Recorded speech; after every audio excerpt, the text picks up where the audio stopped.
Баршаңызға қайырлы күн. Қытырлақ вафлидің өте жеңіл әрі дәмді болып шығатын рецебімен сіздермен бөліскім келіп отыр. 2 жұмыртқаға қантымызды қосып, араластырып,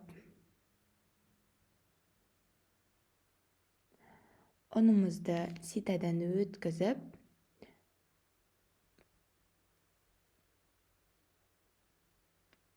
біркелкі етіп араластырып шығамыз. Үстінен сұйық суымызды мөлшерлеп құйып аламыз. Бұл рецепт өте оңай және әдемі дәмді болып шығады.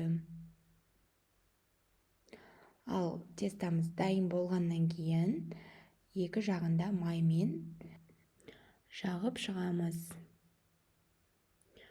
Үстінен 2 үлкен қасығымызды салып, 1-2 минутта дайын болады.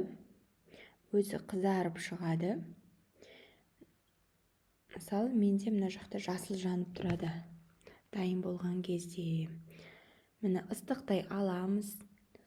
Сол сәтте тез бітіп өзіңізге қалған фигураңызды бұрып алыңыздар, себебі вафли тез қатып қалады.